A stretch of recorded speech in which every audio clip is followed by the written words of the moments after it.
you guys learned first year. You want to get it smack up there as close as you can. This wheelbase is in the way, so if you do it this way, you've got a little bit of gap. If you angle it a little bit 30 degrees, now you've got it even closer. Does everybody see that? Mm-hmm. Okay. So either is acceptable. Because of this, I don't like this because there's that little gap. Okay. That little gap. That little gap there. All right.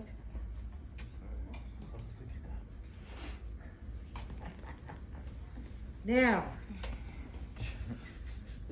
if you look the way they do it, they take the footrest away. Funny.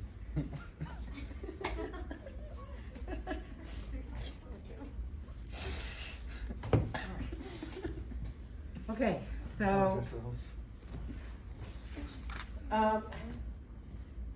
really it'd be better, you can have them on here, okay? Because the nice thing is if you keep them on, all right, you can now, with the thighs up a little bit, can you see I've unweighted the hips already? Whereas if my legs are down here, I'm really sitting on it, it's gonna be hard to wedge it in. Does everyone see that? But the problem is, for safety, I've been taught both ways. In this class, let's just take the footrest away, because in real life, I'm just trying to be consistent for the checkoff, okay? So in real life, I have done this, and I have had them try because I lifted up, okay? But I'm gonna say be consistent for the sake, let's just remove the leg rest and not worry about it. Because again, these chairs are not the chairs I would use for a transfer, okay? All right, so they can't scoot forward, they don't have a trunk. Where they are is where they are, okay? So, now, let's talk about, okay, follow with me, page 491.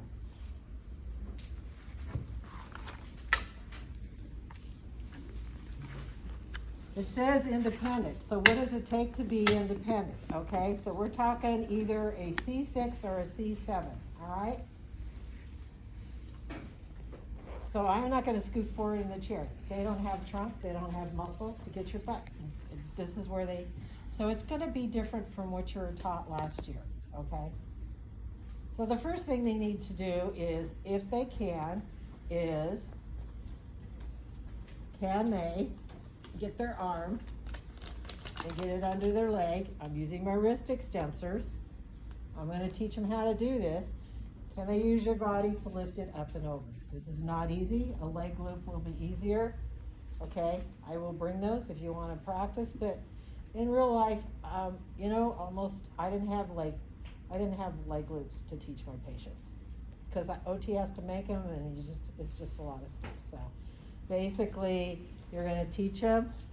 See how because if I come down this far, I'm going to fall over, but I'm doing this with my other arm in order to, and I'm using my head to try to bring it over this way, okay? All right, so what do we do next? Now, I can unhook, and now I got to get this thing underneath me, all right?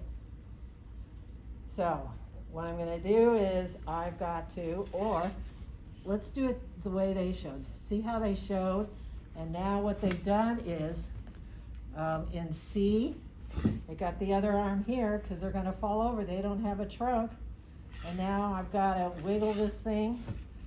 They're not going to do this. They don't got that motion.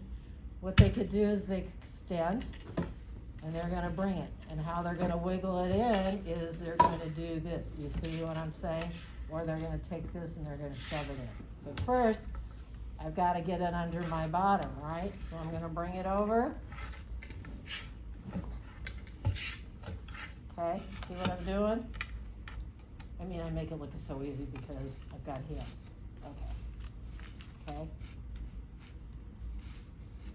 All right, so everyone see that? You know, you're going to shove it back and forth in order to teach them to get it underneath. Where is the best place to place the sliding board? So we're just going to do this before I move on. Is it right under my butt? Now if it's under my butt and I get ready to go, look at the angle of the board. What's going to happen as soon as I start sliding? You tip forward. You're going to slide right off of it. Does everyone see that? I mean, just look at the angle. So if you put it right under your bottom, right under your hips, is this how you were taught last year? No comment.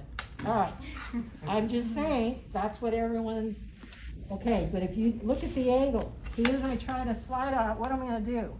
I'm going to slide right off of it. Does everyone see it? That's what happened in our checkoff last year. 2 of them, the patient fell on the floor twice. Ouch. No, but seriously. Okay?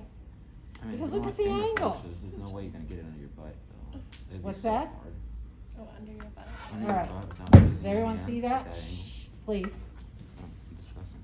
Okay, so where should we put it? We put it between your bottom, the places you need it between your bottom and your hip. Does everyone see that? Because now look at the angle. We're not angling down towards the floor. Can't say that enough. You don't want it way out here, because look at it. What's going to happen as soon as you pop on that thing? They're gonna fall to the ground. They're going to fall to the ground, and this sliding board is going to slide out from underneath it. Okay?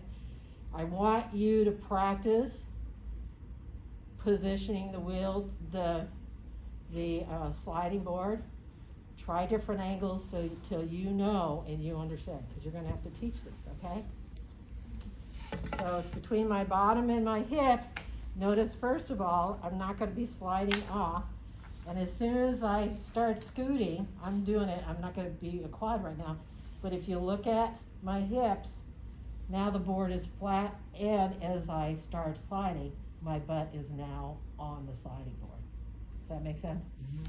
So you need to practice that and work on it. Can this go down any further, The table? Yeah. please? Where's the controls? Okay. Hold on, let me move this wheelchair. You're wrapping up that cord. Oh. Okay. Go all the way down. This is Rico's computer, but whatever. Keep going. It's better? Okay. I'm sorry, Rico, you didn't deserve that. Good. Now stop. I don't deserve anything. I love you, man. Thank you. Appreciate it. Okay. You guys' apologies, but I don't know. Okay. I take it back. Does everyone see why the shorter board is better than the longer board in this situation? Yes. That's why you really need to have more than one size. I would have had either a short board and a medium size, but that's way too long, okay? Okay, so anyway, so I'm pulling myself over. Now I've got to get it underneath here, and I don't have, now this is going to be, oh, I had my legs crossed, right? So that makes it easier, because without that, there's no way, okay? So I'm going to look at the board, find out where it is. It's between my bottom and my thigh, okay? So if you look at it, that's what they're doing. And you could check, once you get it underneath your bottom, that's the hard part. But once you get it, then see how I can bring it in a little further under my bottom by doing this back and forth. They don't, she may have the power, but you're gonna find this is a lot easier to get it there. The important thing is look at the angle of the board as you get ready to go. Now, what is she doing? He or she? Anyway. So what did they have, what do we have? We have, it looks like a C6. So they're using you're gonna try to use, your wiggle. Okay, at this point, you can keep this leg crossed, but that just makes it precarious when you've got one leg to be down. If you bring it down, then you're gonna feel like you're more stable, since you don't have a truck. Try doing this. You can do this.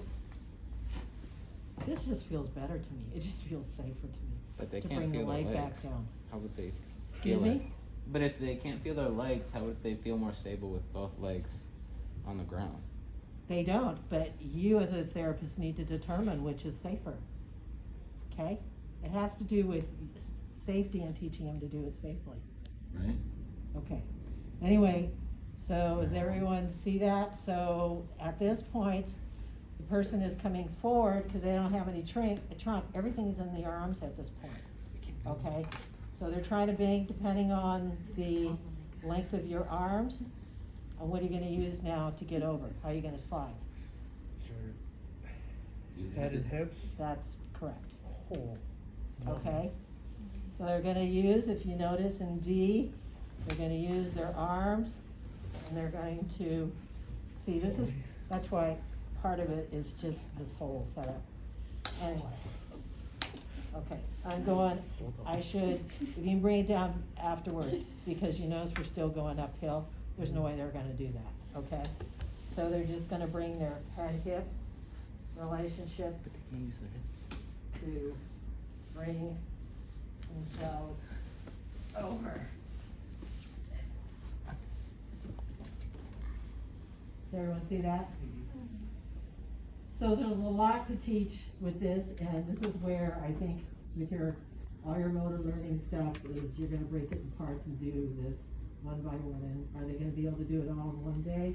Well, you're probably gonna give them a lot of assist where they need it until they learn to do this. So you'll break it down to crossing the legs, break it down to getting the board just in the right place, and then you're gonna have to teach them the head-hip relationship, and just using, again, their, if they're a C6, they're gonna be using, they have to bring their arms and keep them back to lock their elbows with triceps. Still difficult because they don't have fingers, but at least they have triceps. So when they're ready to go, now can they push? You know, they can push because they've got triceps. So I don't need to worry about my hands, okay? I like the elbow thing. I think it's a lot easier because it keeps me down because I don't have a trunk and I don't have to hold it up. Okay, so work with somebody you haven't spent a lot of time with.